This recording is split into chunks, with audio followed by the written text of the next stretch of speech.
వాగ్దానం. అటు తరువాత యూదుల పండుగ ఒకటి వచ్చెను గనుక యేసు యెరూషలేమునకు వెళ్ళెను. యెరూషలేములో గొర్రెల ద్వారం దగ్గర హెబ్రీ భాషలో బెతస్దా అనబడిన ఒక కోనేరు కలదు. దానికి 5 మండపములు కలవు. ఆయా సమయములకు దేవదూత కోనేటిలో దిగి నీళ్లు కదిలించుట కలదు.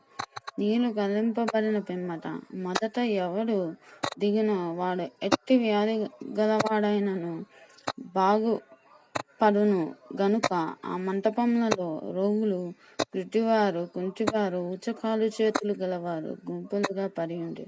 అక్కడ 38 ఏండ్ల నుండి వ్యాధి గల ఒక మనుష్యుడు. యేసు వాడు పడి ఉండుట చూసి వాడప్పటికి బహుకాలం నుండి ఆ స్థితిలో నున్నాడని ఎరిగి, స్వస్థపడగోరుచున్నావా అని వాని అడుగగా, ఆరోగ్య అయ్యా, నీళ్లు కదిలింపబడినప్పుడు నన్ను కోనేటిలోకి దించుటకు నాకు ఎవడును లేడు గనుక నేను వచ్చినంతలో మరి ఒకడు నాకంటే ముందుగా దిగునని ఆయనకు ఉత్తరం ఇచ్చాను. యేసు, నీవు లేచి నీ పరుపెత్తుకుని నడువమని వానితో చెప్పగా, వెంటనే వాడు స్వస్థత నుండి తన పరుపెత్తుకొని నడిచెను. ఆ దినము విశ్రాంతి దినము గనుక యూదులు, ఇది విశ్రాంతి దినము కదా, నీవు నీ పరుపెత్తుకొన తగదే అని స్వస్థత నొందిన వానితో చెప్పిరి.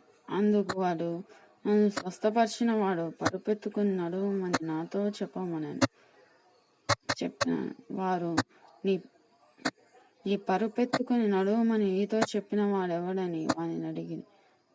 ఆయన ఎవడో స్వస్థత నొందిన వానికి తెలియలేదు. ఆ చోటను గుంపు కూడి ఉండెను గనుక యేసు తప్పించుకొని పోయాను. అటు తర్వాత యేసు దేవాలయంలో వాడిని చూసి, ఇదిగో స్వస్థత నొందితివి, మరి ఎక్కువ కీడు నీకు కలగకుండానట్లు ఇకను పాపము చేయకమని చెప్పాను. వాడు వెళ్ళి తాను స్వస్థపరిచిన వాడు యేసు అని యూదులకు తెలియజెప్పను. ఈ కార్యములను విశ్రాంతి దినమున చేసినందున యూదులు యేసును హింసించిరి. అయితే యేసు, నా తండ్రి ఇదివరకు పని చేయుచున్నాడు, నేనును చేయుచున్నానని వారికి ఉత్తరం ఇచ్చాను. ఆయన విశ్రాంతి దినాచారమును మీరుట మాత్రమే గాక దేవుడు తనతో సొంత తండ్రి అని చెప్పి తన్ను దేవునితో సమానునిగా చేసుకొనెను గనుక ఇందు నిమిత్తము యూదులు ఆయనను చంపవలెనని మరి ఎక్కువగా ప్రయత్నం చేసిరి. యోహాను సువార్త 5వ